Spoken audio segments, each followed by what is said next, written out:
दर्शन की बात करते हैं, जो हमारा अगला टॉपिक है। अच्छे से पढ़ेंगे, बहुत बढ़िया तरीके से चीज़ों को कवर करते हुए। पिछले बार भी यहाँ से एक सवाल बना था, उम्मीद है कि इस बार भी यहाँ से एक ना एक क्वेश्चन जरूर बनेगा। तो देखिए, षड दर्शन में 6 अलग अलग दर्शन आते हैं प्यारे दोस्तों। एक दर्शन इसमें है सांख्य दर्शन, योग दर्शन, न्याय दर्शन, वैशेषिक दर्शन, पूर्व मीमांसा, उत्तर मीमांसा, जिसे वेदांत कहा जाता है। कालांतर में इसी वेदांत से, इसी उत्तर मीमांसा से अलग अलग विचारधाराएं निकलती हैं, जिन्हें हम द्वैतवाद, अद्वैतवाद, विशिष्ट द्वैतवाद, द्वैत अद्वैतवाद, अचिंत भेदा भेदवाद, इस तरह की अलग अलग अवधारणाएं निकलती हैं, जो मिडाइवल में हम पढ़ चुके हैं, और जो लोग रह चुका है उनको हम मिडाइवल में पढ़ रहे होंगे। ठीक है, तो ये सारी बातें फिर हमें देखने के लिए मिलेंगी, ये सारे टॉपिक्स हमें देखने के लिए मिलेंगे। तो चले जानते हैं कि क्या है दर्शन, किस तरीके से आगे बढ़ता है। ये सारी बातों को एक बार हम जान लें, फिर आगे बढ़ेंगे। देखो, दर्शन का मतलब होता है सामान्य और मौलिक प्रश्नों जैसे अस्तित्व, कारण, ज्ञान, मूल्य, मन और भाषा का अध्ययन। Study of the general fundamental questions such as those about existence, reason, knowledge, value, mind, language. ठीक, सीधी सी बात हम आपसे कहें कि जब भी आप किसी भी विषय पर गूढ़ विचार करते हैं तो उसी को हम दर्शन कहते हैं।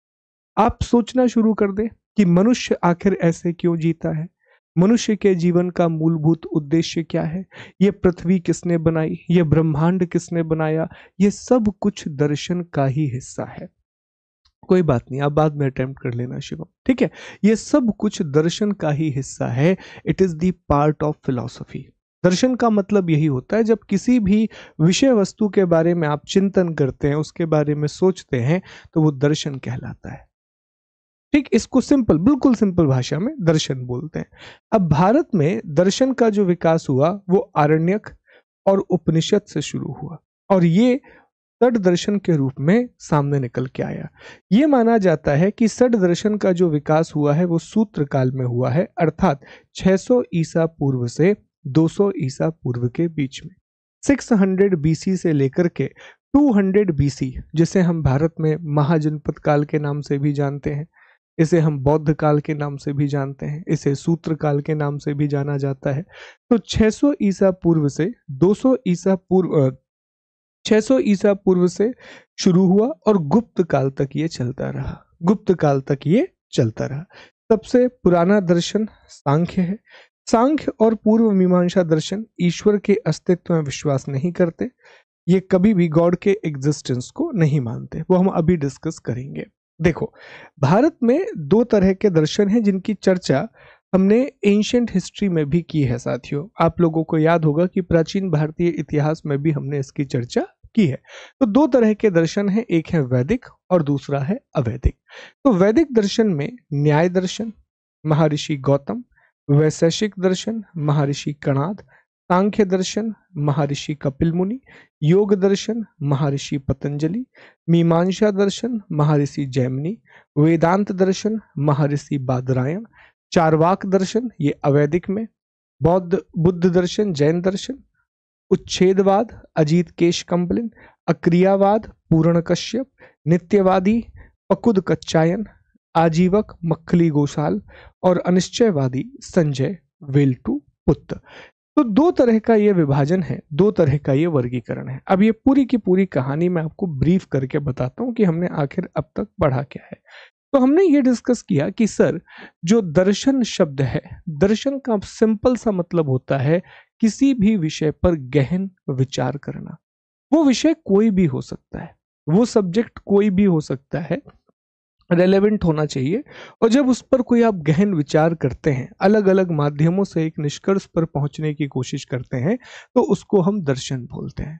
अगर हम भारत में दर्शन की बात करें तो भारत में जो दर्शन है उसकी शुरुआत आरण्यक से मानी जाती है, क्योंकि आरण्यक पहले ऐसे ग्रंथ थे जहां पर अलग जो वेदों में लिखा हुआ है उन पर चिंतन किया गया। और आरण्यक को ही हम क्या बोलते हैं कि सर ये रहस्यवादी ग्रंथ है, ये मिस्टिक टेक्स्ट है। याद आ रहा होगा आपको, आरण्यक को हम क्या बोलते हैं कि ये रहस्यवादी ग्रंथ है, ये मिस्टिक टेक्स्ट है।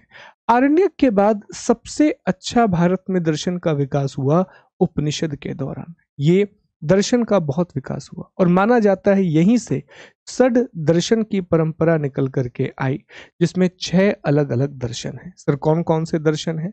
तो सांख्य दर्शन, जो कि सबसे पुराना दर्शन है साथियों। जो सांख्य है ये सबसे पुराना दर्शन है, ठीक है। वैशेषिक दर्शन, वैशेषिक। न्याय दर्शन, महर्षि गौतम से जुड़ा हुआ न्याय दर्शन। योग दर्शन, ठीक। पूर्व मीमांसा, इनके नाम याद होने चाहिए, सवाल पूछा जाता है। पूर्व मीमांसा और उत्तर मीमांसा। चूंकि उत्तर मीमांसा आखिरी दर्शन था, इसीलिए उत्तर मीमांसा को वेदांत दर्शन भी कहा जाता है, ठीक। तो ये 6 अलग अलग दर्शन है साथियों, ये षड दर्शन है। इसमें से जो सांख्य दर्शन है ये ईश्वर में विश्वास नहीं करता, ये गॉड के एग्जिस्टेंस पर बिलीव नहीं करता।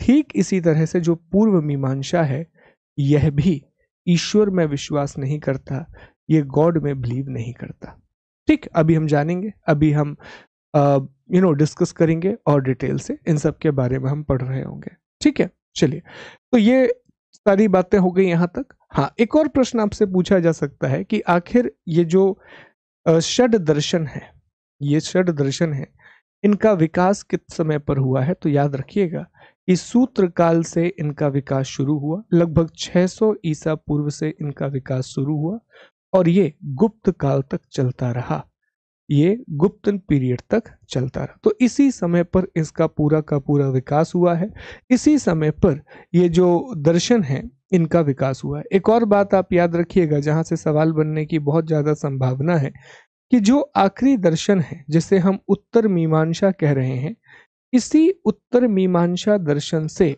अलग अलग विचारधाराएं निकली हैं। ब्रह्मा सूत्र नाम का एक ब्रह्मा सूत्र नाम का एक ग्रंथ है।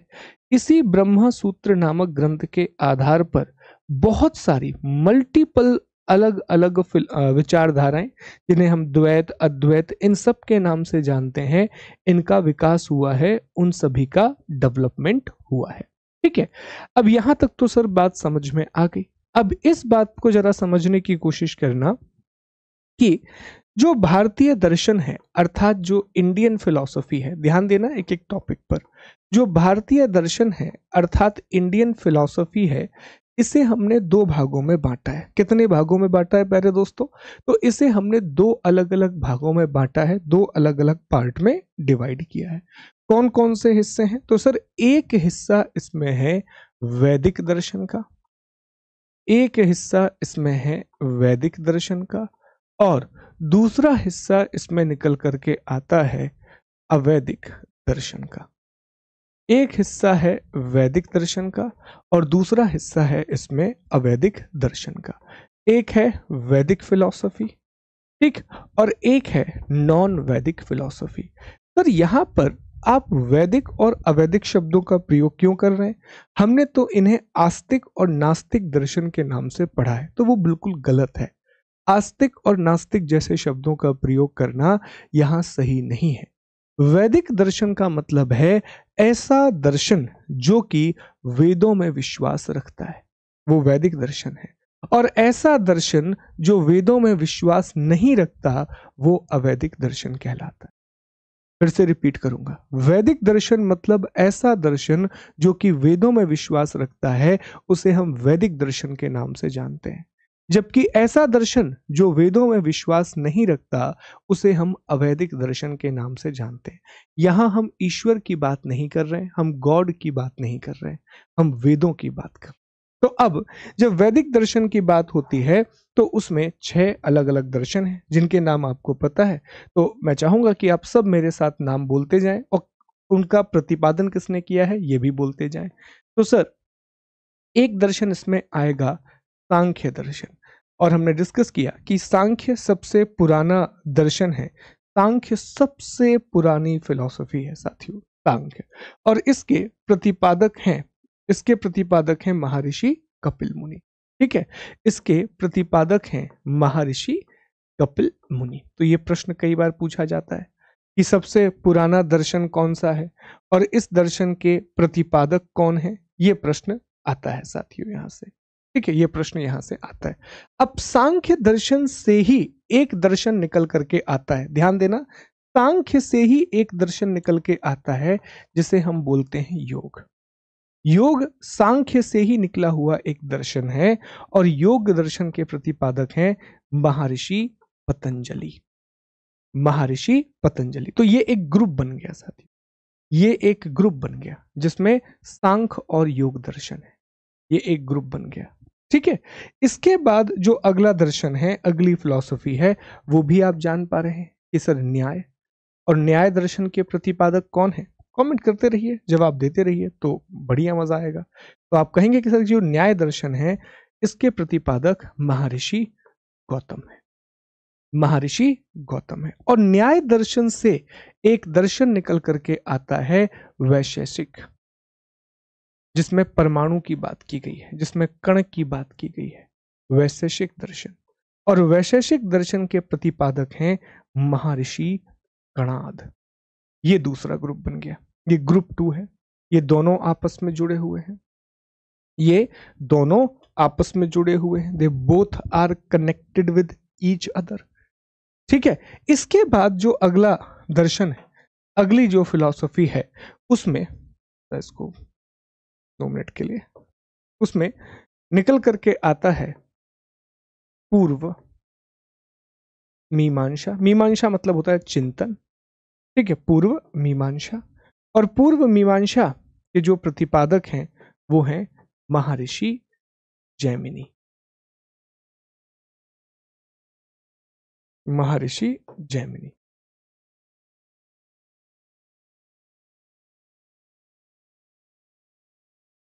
और इसी पूर्व मीमांसा दर्शन से निकल करके आया है उत्तर मीमांसा, उत्तर मीमांसा, जिसे हम वेदांत भी कहते हैं। और इसके प्रतिपादक हैं बादरायण। तो ये सब बातें ना आपको पता होनी चाहिए। यहीं से एट द एंड सवाल बनते हैं प्यारे दोस्तों, यहीं से क्वेश्चंस बनते हैं। तो ये विशेष तौर पर ध्यान रखना। और ये तीसरा ग्रुप हमारा बन गया, ये थर्ड ग्रुप बन गया। तो ये 3 ग्रुप में रहते हैं, सांख्य और योग साथ में रहेंगे, न्याय और वैशेषिक साथ में रहेंगे, पूर्व मीमांसा और उत्तर मीमांसा साथ में रहेंगे। ये बिल्कुल साथ में चलते हैं। अब इसमें इंटरेस्टिंग बात यह है कि जो सांख्य दर्शन और पूर्व मीमांसा दर्शन है प्यारे मित्रों, एक सांख्य दर्शन और एक पूर्व मीमांसा दर्शन, ये दोनों ही भगवान में नहीं मानते, ये दोनों ही गॉड में नहीं मानते। तो क्या, इसीलिए मैंने कहा कि आस्तिक और नास्तिक जैसे शब्दों का प्रयोग मत कीजिए। बेहतर शब्द है वैदिक और अवैदिक। बेहतर शब्द क्या है? वैदिक और अवैदिक। सांख्य दर्शन सबसे पुराना दर्शन है। गौतम बुद्ध की फिलॉसफी सांख्य दर्शन पर आधारित है। गौतम बुद्ध के पहले गुरु थे अलार कलाम, जिनके नाम पर कलाम गणतंत्र भी बना, केस पुत्र के कलाम, याद होगा आपको। उनसे ही सांख्य दर्शन की शिक्षा ली थी गौतम बुद्ध ने। और सांख्य सबसे पहला षड दर्शन में माना जाता है। तो ये ईश्वर में विश्वास नहीं करते, वेदों में विश्वास करते हैं। वेदों में जो लिखा है उस पर तो बिलीव करते हैं, बट गॉड पर अर्थात ईश्वर पर विश्वास नहीं करते। तो प्रश्न पूछा जा सकता है कि उन 2 दर्शनों का नाम बताइए जो ईश्वर में विश्वास नहीं करते, वेदों में विश्वास करते हैं। ईश्वर में विश्वास नहीं करते लेकिन वेदों में विश्वास करते हैं। तो ये आपको याद रखना है। ठीक है जी, चलो तो आगे बढ़ते हैं, अगले हिस्से पर आते हैं, नेक्स्ट पार्ट पर आते हैं। अगला हिस्सा यह है, नेक्स्ट पार्ट को जरा समझने की कोशिश कीजिएगा, अगले हिस्से को समझने की कोशिश कीजिएगा। अवैदिक दर्शन क्या है?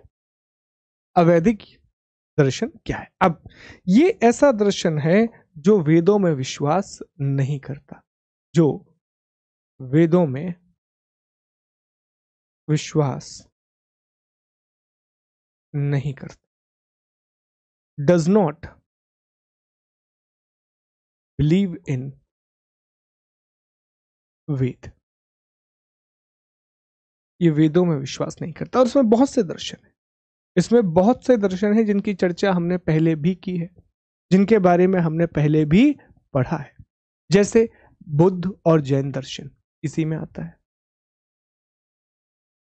बुद्ध दर्शन इसी में, जैन दर्शन आता है इसी में, चारवाक दर्शन आता है इसी में, आजीवक आते हैं, आजीवक ये सब इसी में आते हैं। इसी में नित्यवादी आते हैं जो पूरी तरीके से भाग्य पर निर्भर हैं। ये सब दर्शन इसी में आते हैं, सब दर्शन इसी में आते हैं। अक्रियावादी, उच्छेदवाद, ये सब इसमें आते हैं। अनिश्चयवादी, तो ये अवैदिक दर्शन है। इनके बारे में हमें जानने की आवश्यकता नहीं है, ऑल्दो आपके नोट्स में लिखा हुआ है तो आप पढ़ सकते हैं, अदरवाइज इनको जानने की आवश्यकता नहीं है। तो क्या यहां तक बात क्लियर हुई? यहां तक बात समझ में आई? ये भारतीय दर्शन है, इंडियन फिलॉसफी है। इंडियन फिलॉसफी में इतनी बातें आपको पता होनी चाहिए। These are the important things that you need to remember, that you need to remember. Clear है? तो आगे बढ़ा जाए, नेक्स्ट पार्ट पर है। चलिए, तो ये तो हो गया सर दर्शन का बेसिक। दर्शन का बेसिक क्लियर है कि बेस क्या है दर्शन का। उम्मीद करता हूं कि दर्शन का बेसिक क्लियर होगा। अब एक बात और समझ लीजिए कि सर सवाल किस तरह के आते हैं, क्वेश्चंस किस तरह के आते हैं दर्शन से। देखो, दर्शन से दो तरह के सवाल बनेंगे। एक सवाल बनेगा कि उसका प्रतिपादन किसने किया, फिर इन दर्शनों पर भाष्य अर्थात कमेंट्री किसने लिखी है, और तीसरा बनेगा कि दर्शन के मूल सिद्धांत क्या हैं, what are the core principles of a philosophy, what are the core principles of philosophy. आपको याद है पिछले बार प्रश्न पूछा गया, लास्ट ईयर क्वेश्चन पूछा गया, सांख्य दर्शन से ही प्रश्न पूछा गया था कि सत्कारवाद का दर्शन किस पर आधारित है। याद है आप लोगों को कि सत्कारवाद का दर्शन किस पर आधारित है? ये पिछले साल का ही सवाल है। तो ये कोर फिलॉसफी से पूछा गया सवाल है।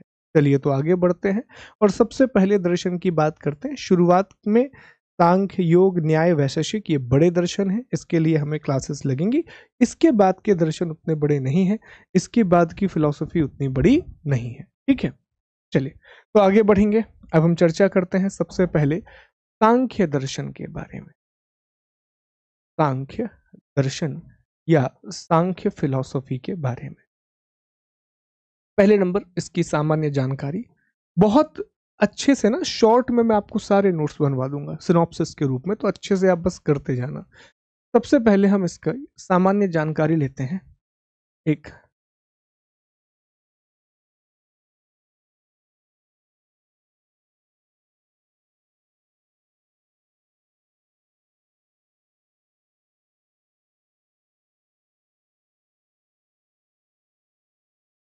सामान्य जानकारी,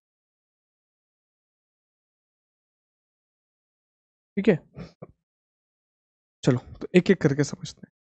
पहला, इसके प्रतिपादक कौन है? तो हम जानते हैं जो प्रतिपादक हैं अर्थात प्रोपाउंडर हैं, तो प्रतिपादक का नाम है महर्षि कपिल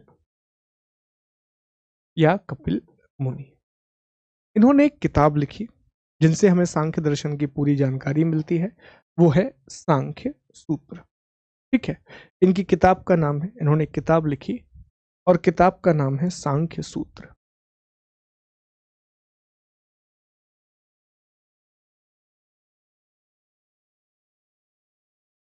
ठीक है, अगर आप सांख्य दर्शन के शाब्दिक अर्थ को समझने की कोशिश करें कि सर इसका शाब्दिक अर्थ क्या होता है, शाब्दिक अर्थ जिसे हम लिटरल मीनिंग भी कहते हैं, तो इसका मतलब होता है संख्या, का मतलब होता है संख्या, नंबर। ठीक है, लेकिन ये अलग बात है, नाम दिया गया है संख्या या गणना करना, पर ये सम्यक ज्ञान से जुड़ी हुई विचारधारा है, ये राइट नॉलेज से जुड़ी हुई विचारधारा है। सम्यक ज्ञान मतलब सही ज्ञान, सम्यक ज्ञान मतलब सही ज्ञान, ट्रू या राइट नॉलेज, राइट नॉलेज। ठीक है, सम्यक ज्ञान या सही ज्ञान से जुड़ी हुई विचारधारा है राइट नॉलेज अर्थात सम्यक ज्ञान। ये चीज आपको याद रखनी है, ये सम्यक ज्ञान वाला टॉपिक हो गया। क्लियर। अब वही चीज निकल करके आती है कि सर आखिर इससे क्या अच्छा हाँ, एक और, ये भारत का, नहीं ऐसा नहीं लिख सकते हम कि भारत का, ये लिखेंगे हम कि षड दर्शन में, षड दर्शन में प्राचीनतम, ये विशेष तौर पे ध्यान रखना। षड दर्शन में प्राचीनतम, ओल्डेस्ट अमंग, अमंग षड दर्शन, ओल्डेस्ट अमंग षड दर्शन, ठीक है। और इससे जिस दर्शन की उत्पत्ति हुई है, तो किस दर्शन का ओरिजिन हुआ है, तो आप कहेंगे कि सर इसी से योग दर्शन की उत्पत्ति हुई है। योग दर्शन, महर्षि पतंजलि, योग इसी से निकला है। ये भी सवाल बन सकता है, इंपॉर्टेंट है कि योग फिलॉसफी क्या जो उत्पत्ति है, योग दर्शन की जो उत्पत्ति है वो इसी से हुई है। योग दर्शन की उत्पत्ति इसी से हुई है। अब इस पर अलग अलग लोगों ने भाष्य लिखा है। भाष्य समझ गए होंगे अब तक तो आप, यहां सर भाष्य का मतलब तो हमें क्लियर है, मतलब कमेंट्री, मतलब टीका, भाष्य कह लीजिए, टीका कह लीजिए, इंग्लिश में कमेंट्री वर्ड का यूज होता है। जैसे महर्षि पतंजलि ने महाभाष्य लिखा, तो महाभाष्य भी क्या है, तो महाभाष्य वास्तव में अष्ट अध्यायी पर लिखी गई एक टीका है। टीका का मतलब क्या होता है, जो बात मैंने लिख दी उसी बात पर अपने विचारों को आप प्रस्तुत कर रहे हैं। जैसे मैंने लिख दिया कि पृथ्वी गोल है, तो अब इसी पर अपने विचार आप रख रहे हैं कि वाकई में पृथ्वी गोल है कि नहीं है, ये सब इस पे कमेंट्री करना होता है, टीका। तो बहुत सारे लोगों ने इस पर टीका लिखी है। दो लोगों के नाम इसमें बहुत इंपॉर्टेंट है और यहां से भी सवाल बन सकते हैं, यहां से भी क्वेश्चन बन सकते हैं।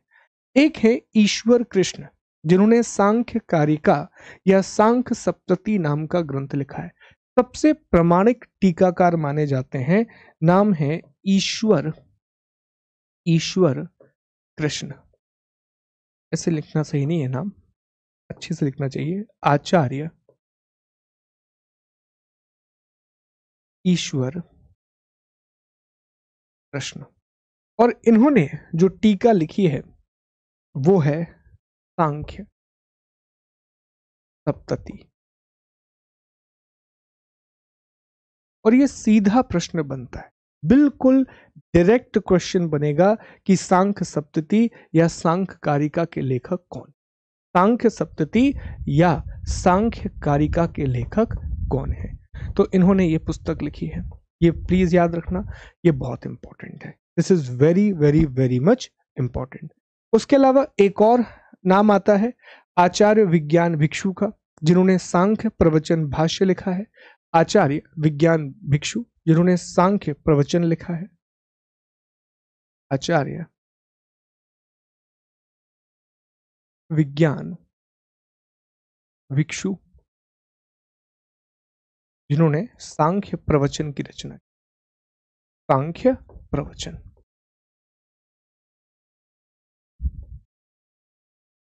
ये भी एक इंपॉर्टेंट नाम है, ठीक है।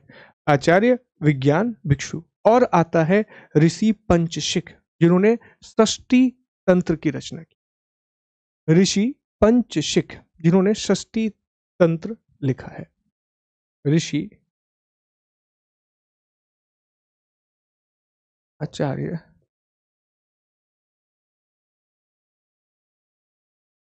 पंचशिख, जिन्होंने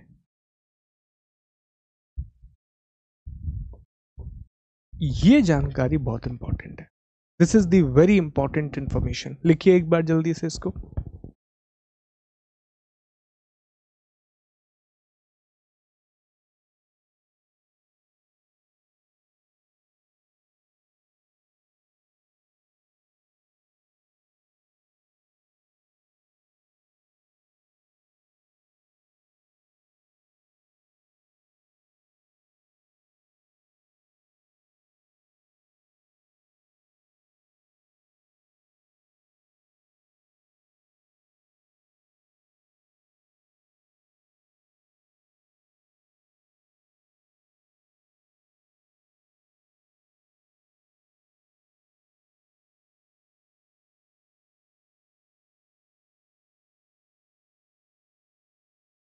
ठीक है, तो फिर हमारे बाजू में क्या है ना, स्कूल है, वो एक संजीव सर हैं, उनका स्कूल है, तो बच्चे की छुट्टी होती है, तो वो ऐसे ऐसे थपथपाते रहते हैं हमारा दरवाजा। क्यों थपथपाते रहते हैं? क्योंकि मैं हूँ, मूलचंद जी हैं, तो हम लोग उनको अक्सर कुछ ना कुछ दे देते हैं। छोटा बच्चा है तो चॉकलेट वॉकलेट लग रहती है, बिस्किट रखे रहते हैं, तो हम उनको देते रहते हैं। तो अब बच्चे 3-4 थे, वो दरवाजा ठोक रहे थे बहुत देर से, अरे खोलो खोलो भैया, ठीक है। लेकिन आज उनकी किस्मत बहुत खराब है। आज किस्मत इसलिए खराब है कि चॉकलेट भी खत्म है, और चॉकलेट के साथ साथ साथियों, जो बिस्किट का डब्बा है वो भी खत्म हो चुका है। ठीक, तो कुछ नहीं मिला बेचारों को। हाँ जी, अब क्या किया जाए, आप लोग भेज दें तो अच्छा मामला हो जाएगा बच्चों के लिए। ठीक, तो वो लोग दरवाजा ठोक रहे थे जब से। ये आचार्य पंचशिख षष्टी तंत्र लिखा हुआ है, षष्टी तंत्र, ठीक, ये लिखा हुआ, तो ये मामला है। दूसरा, फिर हम इसका रिकॉर्डिंग नहीं है, बिल्कुल नया लेक्चर है, ऐसा नहीं पुराना लेक्चर है, बिल्कुल नया है। जैसे आप देख भी पाए तो हर जगह डेट भी लिखी रहती है इस तरीके से। ओके, तो नया ही लेक्चर हो गया पूरा का पूरा। जाना था लेकिन हम नहीं गए, तो काम बन गया हमारा। चलिए, तो आगे बढ़े, अगले टॉपिक पर आते हैं, नेक्स्ट टॉपिक पर आते हैं। यहाँ तक बात क्लियर है? यहाँ तक सारी बातें समझ में आ रही है? चलो जी, तो अब हम विशेषताओं की चर्चा करेंगे कि सांख्य दर्शन की विशेषताएं क्या क्या हैं, और फिर हम अगली फिलॉसफी पर आएंगे, नेक्स्ट फिलॉसफी की बात करेंगे। यहां से भी बहुत प्रश्न बनते हैं। विशेषता,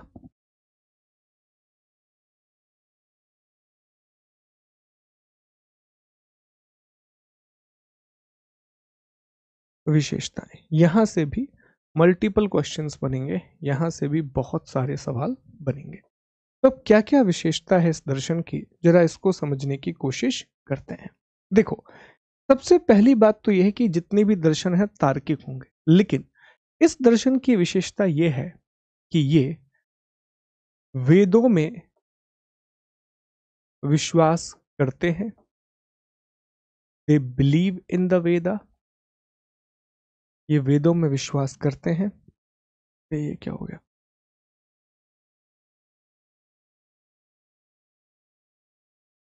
हाँ जी, सही है, चलो। ये वेदों में विश्वास करते हैं, पर ये ईश्वर में विश्वास नहीं करते।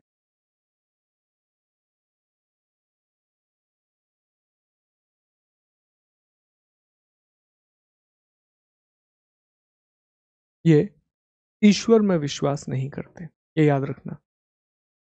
ईश्वर में विश्वास नहीं करते। They believe in Vedas but does not believe in God.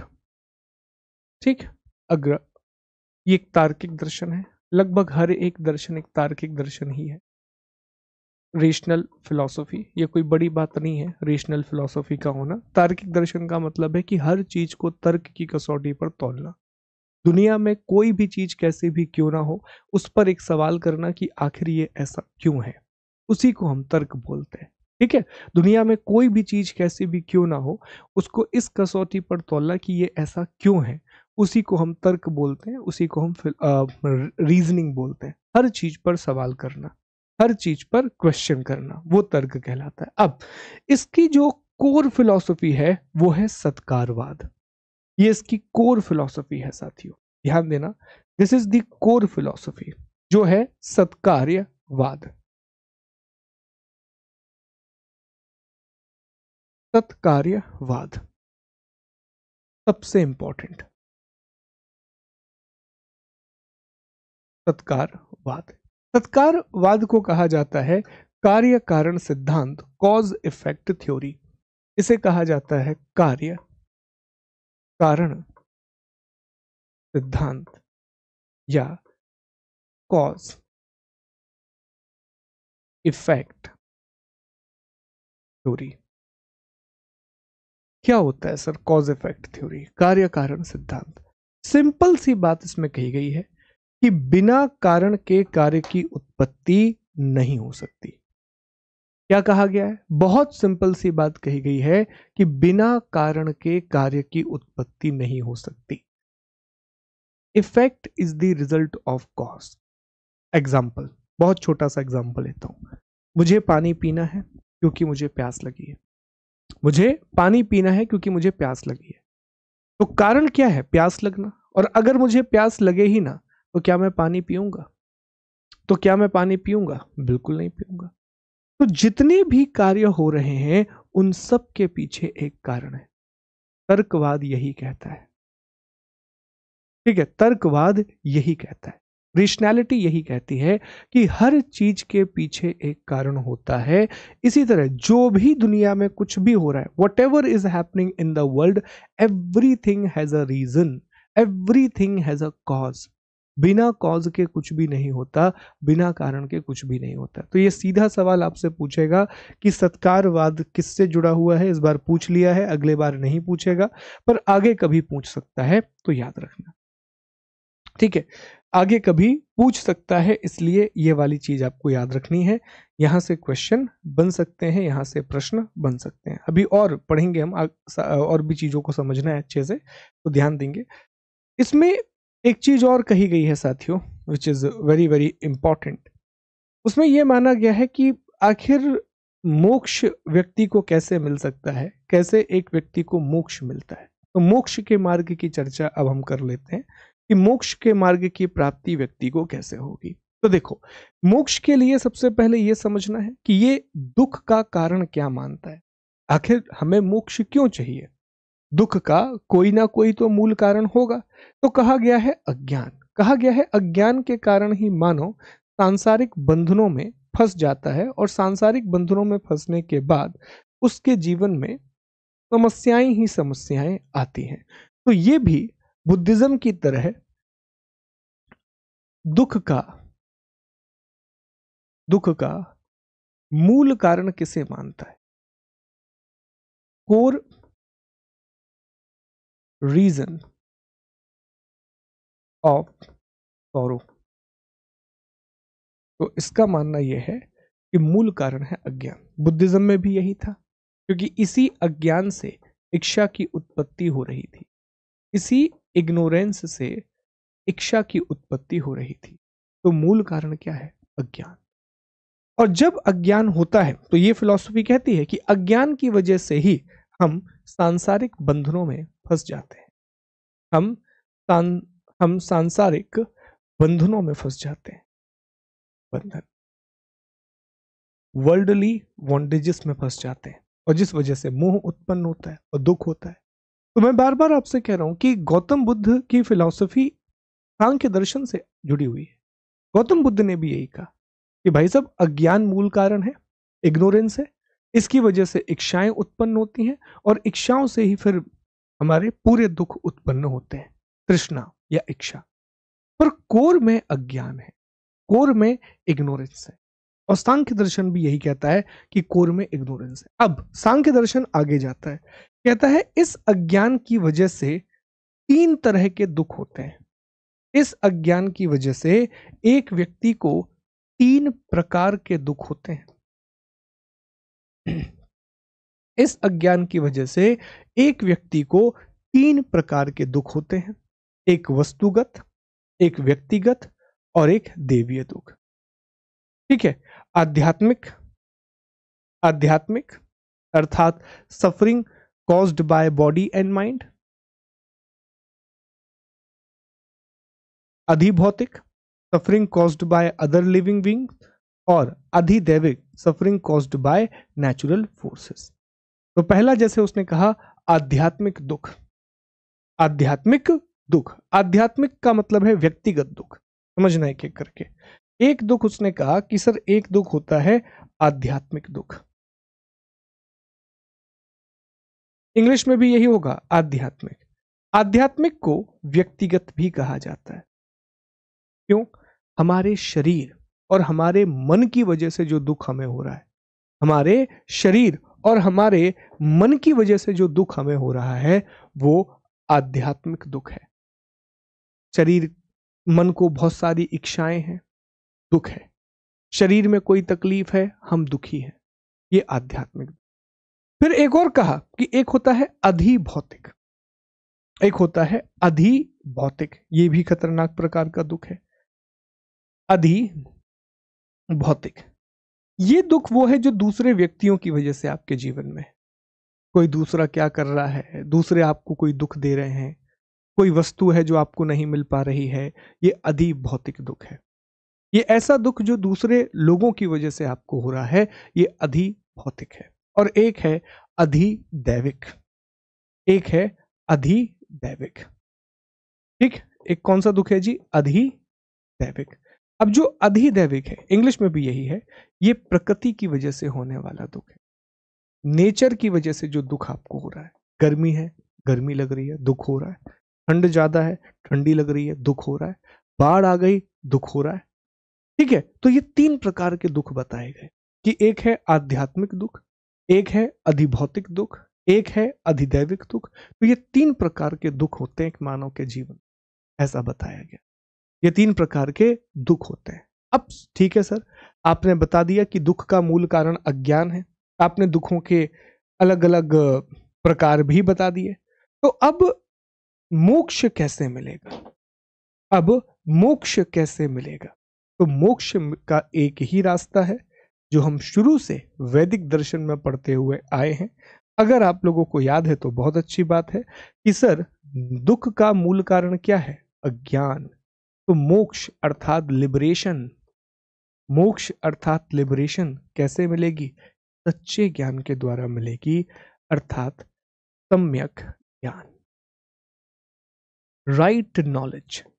जब हमें सच्चा ज्ञान मिलेगा, जब हमें ट्रू नॉलेज मिलेगा, जिसे एक और शब्द कहा गया है तत्व ज्ञान, तो जब हमें तत्व ज्ञान मिलेगा, हम वास्तविकता को जान पाएंगे कि आखिर वाकई में ये चीजें क्या हैं जो हमारे आसपास हो रही हैं। तब जाकर के हमें मोक्ष में, मोक्ष के लिए आपको ये समझना पड़ेगा कि ये वास्तविकता क्या है। और जिस दिन आप ये समझ जाओगे, मैं हमेशा कहता हूं कि जितना आप इन चीजों को पढ़ते जाओगे ना, आगे बढ़ते जाओगे, आपके जीवन में शांति बहुत आती जाएगी, आप बहुत पीसफुल होते चले जाओगे। बिकॉज एट द एंड आपको समझ में आएगा कि जिन चीजों के लिए आप और हम परेशान हो रहे हैं ना, वो कोई उतनी बड़ी बात है नहीं।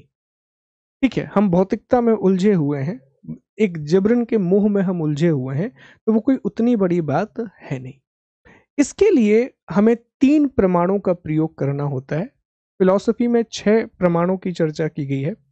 ठीक है, उन 6 में से हमें 3 प्रमाणों का उपयोग करना होगा। अगर यह सच्चा ज्ञान हमें प्राप्त करना है, तो इस सच्चे ज्ञान को प्राप्त करने के लिए हमें 3 प्रमाणों का प्रयोग करना होगा। 3 प्रमाण, प्रमाण का मतलब यहां साधन से है कि 3 चीजों की हमें आवश्यकता पड़ेगी। 3 प्रमाणों की आवश्यकता पड़ेगी: प्रत्यक्ष प्रमाण, अनुमान प्रमाण और शब्द प्रमाण। प्रत्यक्ष, अनुमान और शब्द, इन 3 प्रमाणों की हमें जरूरत पड़ेगी। प्रत्यक्ष, अनुमान और शब्द।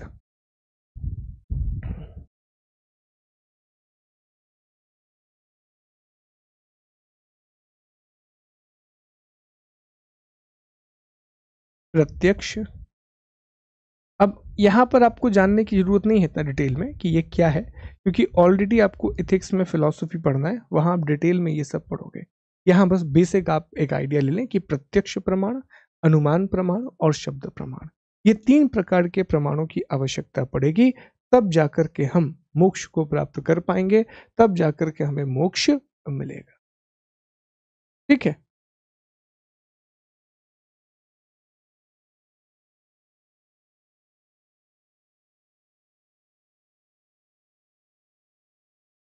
क्लियर है? क्या यहां तक बात आपको समझ में आ रही है? क्या यहां तक सारी बातें क्लियर हैं?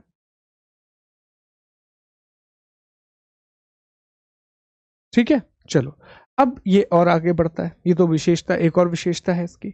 अगली विशेषता ये है कि ये कहता है कि पूरी दुनिया में कुल 25 तत्व हैं।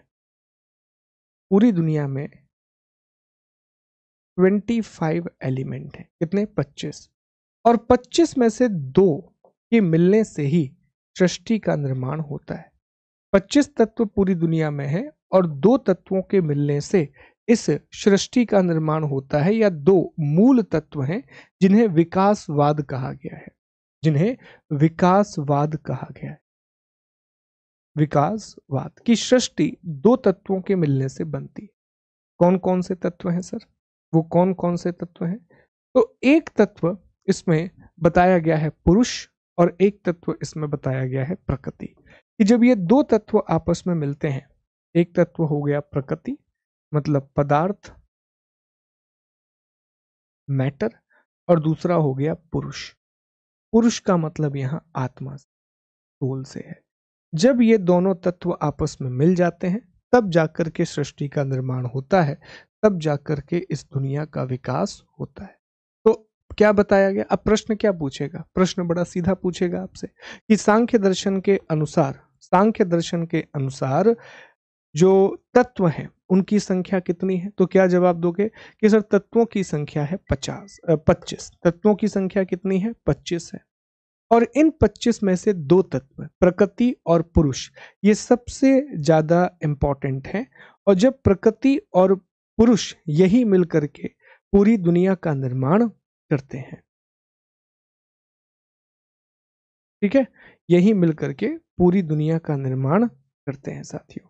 तो यहीं से प्रश्न आपसे पूछ लिया जाता है, यहीं से क्वेश्चन आपसे पूछ लिया जाता है। तो यही बातें याद रखना है सांख्य दर्शन के बारे में। इसमें कहा गया है कि जो मुक्ति है वो जीवित रहते हुए भी मिल सकती है, मृत्यु के बाद भी मिल सकती है। सांख्य दर्शन में कहा गया है कि दुख के नाश के बाद पुनः दुख की उत्पत्ति नहीं होती, और इसीलिए अत्यांतिक और एकांतिक कहा गया है। ठीक है, ये सारी बातें वो उतनी इंपॉर्टेंट नहीं है। अब इसके अलावा जैसे जो बातें मैं आपको बता रहा हूं, तो इसमें अत्यांतिक और एकांतिक शब्द का प्रयोग है। तो अत्यांतिक का मतलब यहां यह है कि एक बार जब आपने दुख को खत्म कर लिया, एक बार जब आपने दुख को खत्म कर लिया, तो दोबारा दुख की उत्पत्ति नहीं होगी। तो यही है सांख्य दर्शन। इतनी बातें भी अगर आप याद रख लेंगे ना, तो अभी प्रीलिम्स के लिए ये बहुत सफिशिएंट कंटेंट होगा, प्रारंभिक परीक्षा के लिए ये बहुत सफिशिएंट होगा। यहीं से अल्टीमेटली क्वेश्चन बन जाएंगे। जैसे प्रश्न पूछेगा कितने तत्व हैं, आपने बता दिया 25। इन 25 में से कितने तत्व महत्वपूर्ण हैं? दो तत्व बहुत महत्वपूर्ण हैं, प्रकृति और पुरुष। ये दो बहुत कोर एलिमेंट हैं, प्रकृति और पुरुष। इन्हीं के मिलने से सृष्टि बनती है, अर्थात दुनिया का निर्माण होता है, और इसी को हम विकासवाद कहते हैं।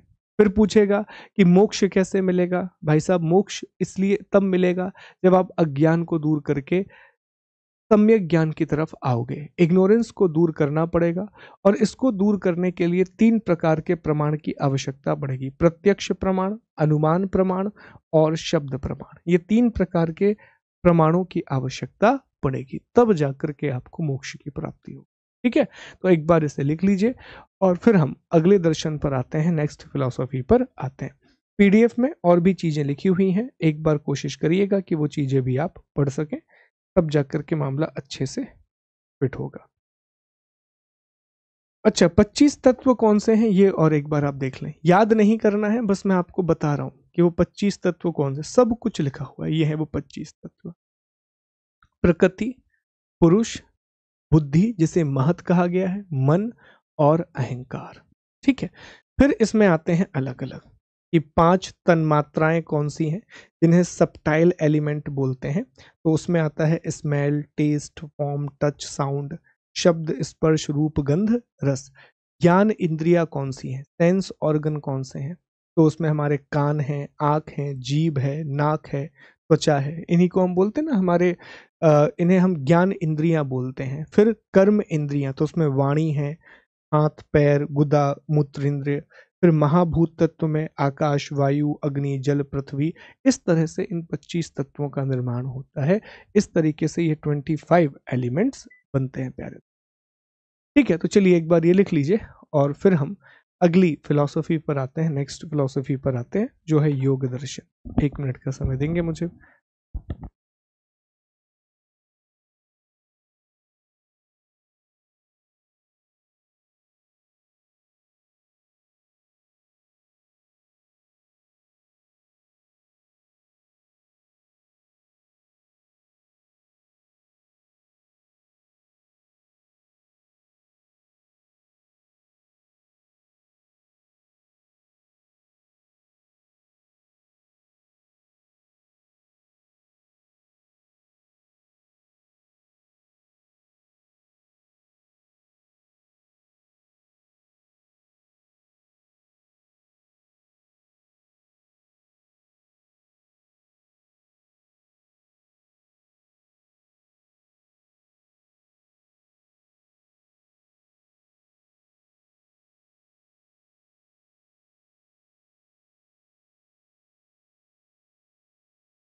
चलिए साथियों, तो आगे बढ़ेंगे, अगले हिस्से पर अब हम आएंगे।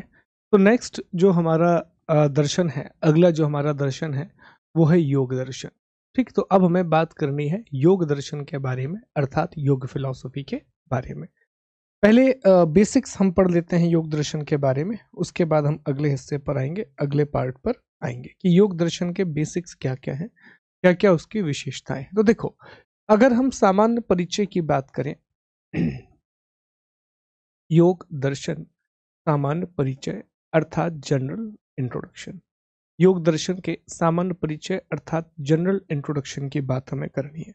तो उसमें पहला पॉइंट ये निकल के आएगा कि आखिर इसके प्रवर्तक कौन है। तो हम सभी जानते हैं कि इसके प्रवर्तक महर्षि पतंजलि हैं, महर्षि पतंजलि हैं।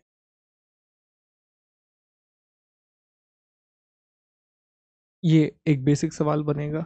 ठीक है, ये किससे निकल करके आया है? उन्होंने सांख्य प्रवचन या योग सूत्र की रचना की थी, याद रखिएगा, सांख्य प्रवचन या योग सूत्र, सांख्य प्रवचन या योग सूत्र की रचना की किताब। इसकी जो उत्पत्ति मानी जाती है, इसका जो ओरिजिन माना जाता है, वो योग दर्शन से, सांख्य दर्शन से माना जाता है, सांख्य दर्शन। तो कई किताबें ये कहती हैं कि ये सांख्य दर्शन का व्यवहारिक रूप है, ये सांख्य का व्यवहारिक रूप है। It is the practical knowledge of Samkhya, it is the practical knowledge of Samkhya. ठीक, व्यवहारिक रूप है। आगे बढ़े, अभी कुछ और बातें कि ये एक ऐसा दर्शन है जिसका प्रभाव, ठीक, एक ऐसा दर्शन है जिसका प्रभाव,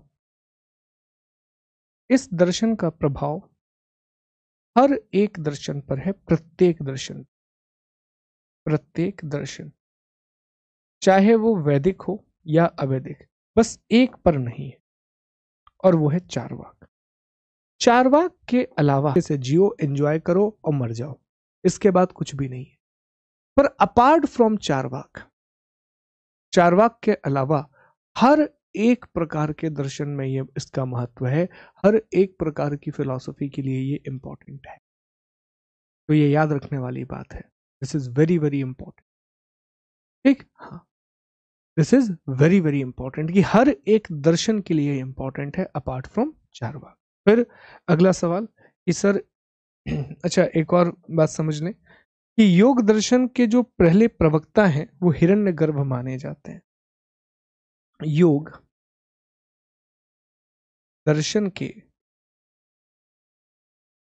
प्रथम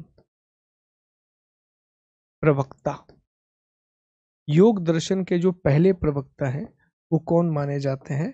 तो योग दर्शन के पहले प्रवक्ता हिरण्यगर्भ माने जाते हैं। बेसिक सवाल है, कई बार पूछ लिए। अब हम आ जाते हैं इंपॉर्टेंट टॉपिक पर कि आखिर इसके टीकाकार या प्रमुख भाष्यकार कौन? यहां से सवाल बनेगा कि कमेंट्री किस किसने लिखी। ठीक है, कमेंट्री किस किस के द्वारा लिखी गई है। तो इसमें पहला नाम आता है व्यासदेव, जिन्होंने व्यास भाष्य या योग भाष्य की रचना की। पहला नाम इसमें आता है, which is very very important. पहला नाम है आचार्य व्यास देव, जिन्होंने कौन सी किताब लिखी है? योग भाष्य। इनकी किताब का नाम है योग भाष्य, या इसी को हम व्यास भाष्य के नाम से भी जानते, ये इनकी किताब का नाम है। तो व्यास देव का नाम बड़ा इंपॉर्टेंट है, योग भाष्य या व्यास भाष्य। विज्ञान भिक्षु दोबारा नाम आ रहा है, इन्होंने योग वर्तिका नाम की किताब लिखी है। विज्ञान भिक्षु ने सांख्य दर्शन पर भी किताब लिखी थी और यहां पर भी लिखी है, आचार्य विज्ञान भिक्षु। तो इन्होंने जो दर्शन लिखा वो है योगवर्तिका। टीकाकार को, कमेंट्रेटर को हिंदी में वर्तिकाकार भी कहा जाता है, तो कंफ्यूज मत होना। चाहे भाष्यकार शब्द का प्रयोग किया जाए, चाहे टीकाकार शब्द का प्रयोग किया जाए, चाहे वर्तिकाकार शब्द का प्रयोग किया जाए, तीनों का मतलब एक ही होता है। तो व्यासदेव ने व्यास भाष्य या योग भाष्य लिखी है, विज्ञान भिक्षु ने योग वर्तिका नाम की किताब लिखी। ये दो बहुत इंपॉर्टेंट है। फिर एक नाम इसमें वाचस्पति मिश्र का भी आता है, जिन्होंने वैशारढ़ी टीका लिखी है, वाचस्पति मिश्र। एक और नाम आता है वाचस्पति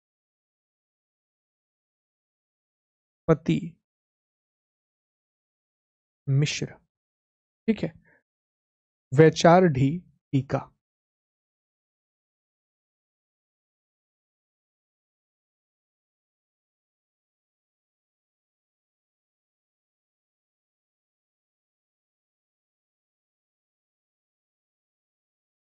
ये तीन प्रमुख भाष्यकार हैं। लिख लीजिए एक बार, फिर आगे बढ़ेंगे, अगले टॉपिक पर आएंगे।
चलिए, तो आगे बढ़ते हैं, अगले हिस्से पर आते हैं। अब हमें इसकी विशेषताओं की चर्चा करनी है। तो देखो, एक बात इसमें आपको बहुत कॉमन मिलेगी कि ये दर्शन जो है ये सांख्य दर्शन से ही निकला है।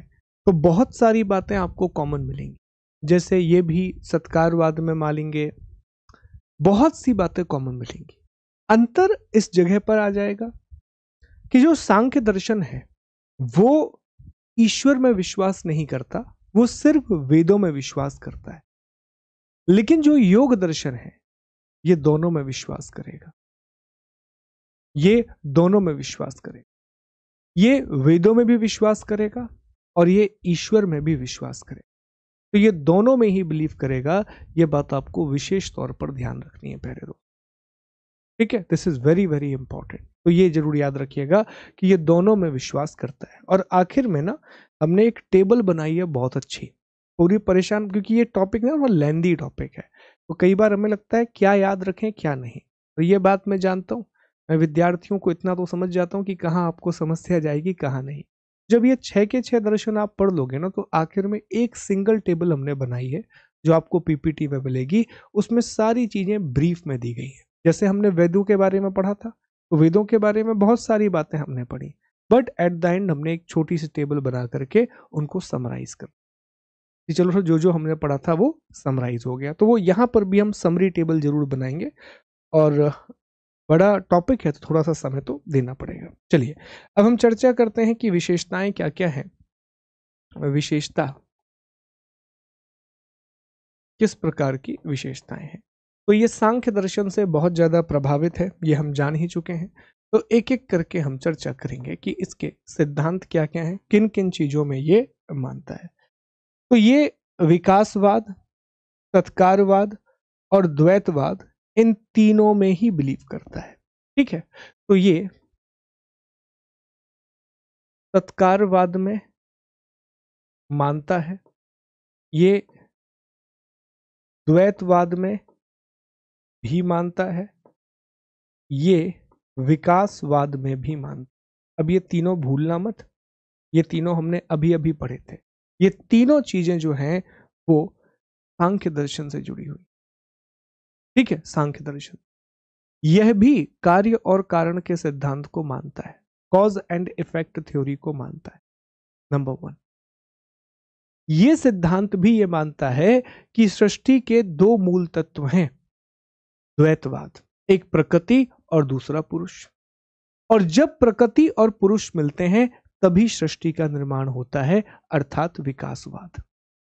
तो ये इन तीनों में बिलीव करता है, तत्कारवाद में भी मानता है, विकासवाद में भी मानता है और द्वैतवाद में भी मानता है। इन तीनों में इसका विश्वास है, इन तीनों में इसका बिलीफ है। याद रखना, ये बहुत इंपॉर्टेंट है। फिर अंतर कहां से आता है? तो सर ये वेदों में तो मानते ही मानता है क्योंकि तभी वैदिक दर्शन है, लेकिन वेदों के साथ साथ ये ईश्वर में भी मानता। यहां से अंतर शुरू होगा, यहां से डिफरेंस शुरू होंगे। ये पहला अंतर, ये ईश्वर में भी मानता। अगला अंतर क्या है? सांख्य दर्शन में क्या कहा गया था? मूल तत्वों की संख्या कितनी है? सांख्य दर्शन में क्या कहा गया था? मूल तत्वों की संख्या कितनी है? तो सर वहां मूल तत्वों की संख्या 25 थी। यहां जो मूल तत्व हैं उनकी संख्या है 26। 26 मूल तत्व। परेशान मत होना, सब कुछ पीपीटी में भी लिखा हुआ है। ठीक है, 26 मूल तत्व। यहां एक और अंतर आ गया, ये कह रहा है कि नहीं, मूल तत्व कितने हैं? 26 है। ये एक और अंतर आ गया कि वो कह रहे थे 25, ये कह रहे 26। तो अब 26वां तत्व कौन सा है सर?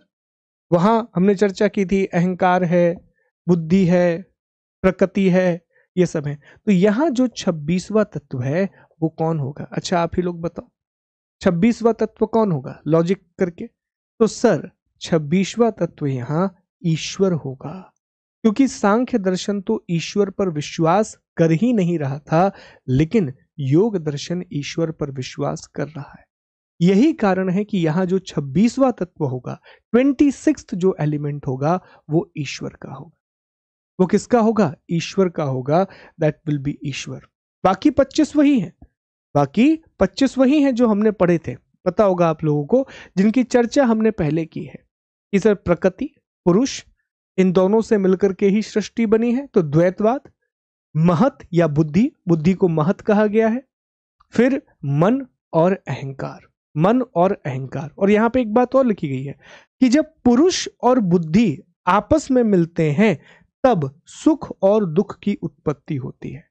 कह रहा है कि जब पुरुष और बुद्धि आपस में मिल जाएं तब सुख और दुख की उत्पत्ति होती है। और फिर कह रहा है कि जब प्रकृति से बुद्धि मिल जाए तो अहंकार की उत्पत्ति होती है।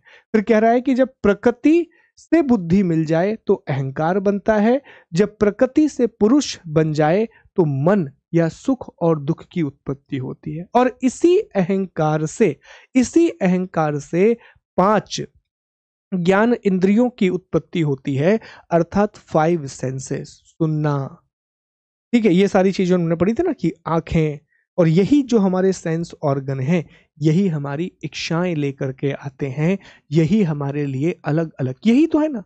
जैसे मैंने कोई चीज देख ली, मैंने एक बहुत सुंदर कार देख ली, इच्छा उत्पन्न हो गई।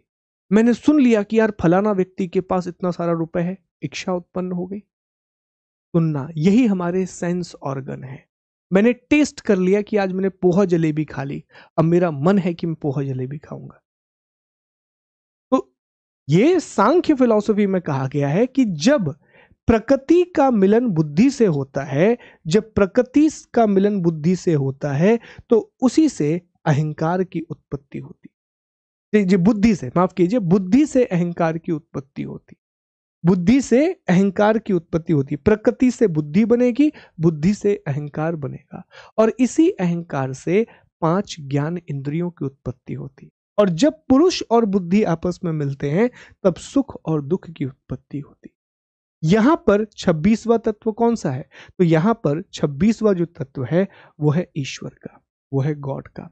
तो ये याद रखने वाली बात है, ठीक है, ये याद रखने वाली बात है। और अंतर भी यहीं से निकल करके आता है, डिफरेंस भी यहीं से निकल करके आता है।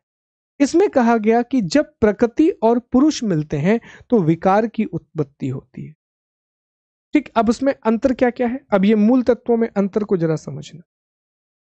तो आप मुझे बताओ कमेंट करके, सांख्य दर्शन के अनुसार जो 5 ज्ञान इंद्रियां हैं उनकी उत्पत्ति किस तत्व से हुई थी?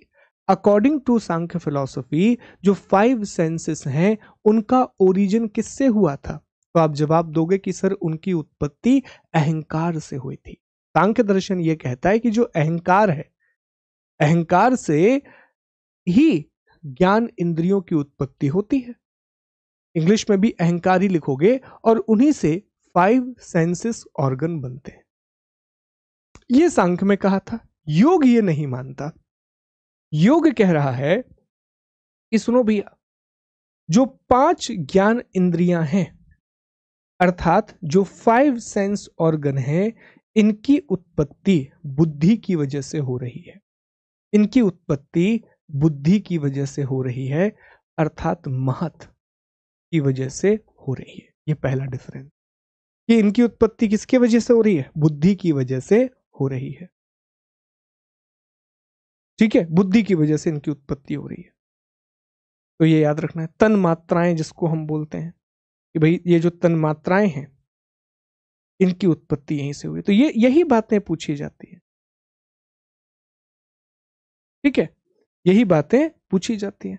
फिर एक और बात समझने की कोशिश करना। ये एक और बात कहता है, एक और बात कहता है कि जब प्रकृति और पुरुष मिलते हैं तभी विकार की उत्पत्ति होती है, अर्थात कॉन्शियसनेस आता है, और यही विकार बंधन को जन्म देता है।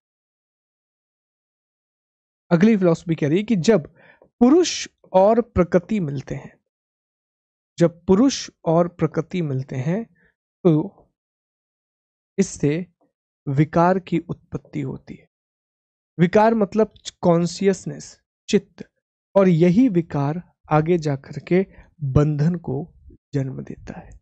यही विकार आगे जाकर के बंधन को जन्म देता है, बॉन्डेज लेकर के आता है, बंधक या बॉन्डेज लेकर के आता है, यही चीज लेकर के आती है। ठीक है, तो ये बेसिक बातें हैं कि ये सत्कारवाद में मानती है, द्वैतवाद में मानती है, विकासवाद में मानती है, वेदों में मानती है, ईश्वर में मानती है, और ये 26 मूल तत्वों की बात करती है। 26 कोर एलिमेंट की बात करती है कि 26 मूल तत्व हैं, 26 कोर एलिमेंट, 26 मूल तत्वों की बात इसमें की गई है साथियों। इसके बाद कहानी आगे बढ़ती है। ये मन की 5 अवस्थाओं की बात भी करती है। 5 स्टेजेस ऑफ मना। अब मन वहां पर भी तत्व था, याद होगा आपको कि मन वहां पर भी एक तत्व था और मन यहां पर भी एक तत्व है। तो एक इसमें है क्षिप्त, एक है क्षिप्त, कि मन की 5, अच्छा इन्हीं को हम चित्त भूतियां कहते हैं। ये जो मन की 5 अवस्थाएं हैं ना, इसी को हम चित्त भूति कहते हैं, चित्त भूति। ठीक, तो इसमें पहला मन निकल के आ रहा है क्षिप्त। इसमें पहला मन निकल करके आ रहा है क्षिप्त। अब क्षिप्त क्या है? क्षिप्त आपका मन है साथियों, जैसे आपका मन है, क्षिप्त प्रकार का मन है। इंग्लिश में भी यही वर्ड होता है, तो परेशान मत होना। इसमें मन अस्थिर और चंचल होता है, बहुत ही अस्थिर। इसमें जो मन है ना क्षिप्त की अवस्था में, ये बहुत ज्यादा अस्थिर है, बिल्कुल भी स्टेबिलिटी नहीं है, यहां से वहां भाग रहा है, बहुत अस्थिर अवस्था है मन की। ये बिल्कुल भी स्थिरता नहीं है मन में। आप पढ़ रहे हो हिस्ट्री, दिमाग में तुरंत आ गया अरे ज्योग्राफी, यार ज्योग्राफी रहेगी, तो हिस्ट्री भी छूट गई और ज्योग्राफी तो गई गई। ये होता है ना आप लोगों के साथ। जैसे मैं अपनी भाषा में बोलता हूं कि आप लोग खो जाते हो पढ़ते पढ़ते, मैं बात कर रहा हूं, आप अपने विचारों में खो गए, अरे यार अभी तो ये रह गया है, वो रह गया है। जो पढ़ रहे हो उसको छोड़ दोगे और जो रह गया उसके पीछे भागते रहोगे, उसके पीछे भागते रहोगे। तो ये बातें आपको पता होनी चाहिए, ये बातें आपको याद होनी चाहिए कि क्या है क्या नहीं है कि नहीं, क्या है क्या नहीं है। तो अब यहां क्या चीज बन गई? क्षिप्त। क्षिप्त मतलब चंचल मन, जो अभी आपका मन है। इसके बाद एक होता है विक्षिप्त, एक होता है विक्षिप्त, एक हो गया क्षिप्त, इसके बाद आएगा विक्षिप्त। विक्षिप्त, अब ये भी इसी से जुड़ा हुआ है। अब जो विक्षिप्त है, इसमें भी मन अस्थिर ही रहता है। इसमें भी हमारा जो माइंड है वो स्टेबल नहीं होता, लेकिन बीच में कभी कभी स्थिर हो जाता। जैसे दिन भर पढ़ने में मन नहीं लगा, लेकिन दिन का 1 घंटा आया जिसमें पढ़ने में मन लग गया, तब आपके दिमाग को मैं कहूंगा कि आपका दिमाग विक्षिप्त है। और ये मुझे लगता है ये आपको ज्यादा अच्छे से डिफाइन करता है। ठीक है, ये आपको ज्यादा अच्छे से डिफाइन करता है, विक्षिप्त। फिर यहीं से तीसरा शब्द निकल करके आता है, और तीसरा शब्द है मूड। आपका वाला मूड नहीं है, यहां मूड का मतलब है आलसी, लेजीनेस। एक ऐसी अवस्था जिसमें मन कुछ भी काम नहीं करना चाहता, मन आलसी ही रहता है। ठीक है, मन आलसी ही रहता है। ठीक है, फिर इसके बाद एक अवस्था आती है एकाग्र। एक अवस्था आती है एकाग्र, ये अच्छी अवस्था है। इसमें मन एक काम में लगना शुरू हो जाता है। एकाग्र के मन की अवस्था, एक विषय पर केंद्रित रहता है। ठीक, और इसके बाद आता है निरुद्ध। इसमें भी बीच बीच में कभी कभी डिस्टरबेंस होता है, और इसके बाद आखिरी अवस्था होती है निरुद्ध। ये बिल्कुल परम ज्ञान की अवस्था है। इसमें अब आपका मन कभी भी विचलित नहीं हो सकता, कभी भी आपका माइंड यहां वहां नहीं जा सकता। तो अब योग दर्शन क्या कहता है? योग दर्शन कहता है कि शुरुआत की इन 3 अवस्थाओं में योग नहीं किया जा सकता। इन 3 अवस्थाओं में योग नहीं किया जा सकता। योग सिर्फ इन 2 अवस्थाओं में ही किया जा सकता। तो योग, अगर आपका मन क्षिप्त, विक्षिप्त या मूढ़ की अवस्था में है, तो तीनों में आप योग नहीं कर सकते। लेकिन जब आपका मन एकाग्र या निरुद्ध की अवस्था में है, तब योग होगा। हमारे जीवन में हम एकाग्र को प्राप्त कर सकते हैं। निरुद्ध प्राप्ति के लिए हमें बहुत कठोर साधना करनी पड़ेगी, बहुत कठोर साधना।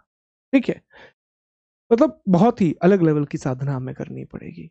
जैसे एक टास्क अगर मैं आपको दूं, तो एक दिन 24 घंटे में ये काउंट करना, एक दिन ये करना कि आपने हर एक मिनट को कैसे खर्च की, हर एक मिनट आपने कैसे खर्च की। तब आपको पता चलेगा कि वाकई में एक दिन में आप, अब ये मत बोलना, एक होता है किताब को पढ़ना, रिवीजन करना, एक होता है किताब सामने रख के बैठ जाना कि सर मैं 6 घंटे से पढ़ रहा हूं, एक ही पेज पर अटके हुए हो। क्या मतलब है? अगर मैं ऐसा करूं कि मैं क्लास लगा लूं और मैं सिर्फ षड दर्शन की हेडिंग निकाल के खड़ा हो जाऊं और पूरा 1.5 घंटे तक एक जगह खड़ा रहूं, तो कोई मतलब है क्या उस 1.5 घंटे का? तो जब हमसे आप बोल देते हो कि सर 1 घंटे में इतना पढ़ा दो, 1.5 घंटे में उतना पढ़ा दो, खुद से भी बोल दो कभी कभी, यहाँ खुद भी पढ़ लें थोड़ा बहुत। ओके, तो ये चीज आपको याद रखनी है कि उस अवस्था में क्षिप्त, विक्षिप्त, मूढ़, एकाग्र, निरुद्ध, ये 5 अलग अलग अवस्थाएं हैं। और इन्हीं को हम क्या बोलते हैं? चित्त भूतियां। चित्त भूतियां बोला जाता है सर। इन्हीं को हम चित्त भूति के नाम से जानते हैं। ठीक है, फिर चित्त वृत्तियां भी होती हैं, प्रमाण, विपर्य और अलग अलग चीजें होती हैं, अलग अलग चीजें निकल करके आती हैं।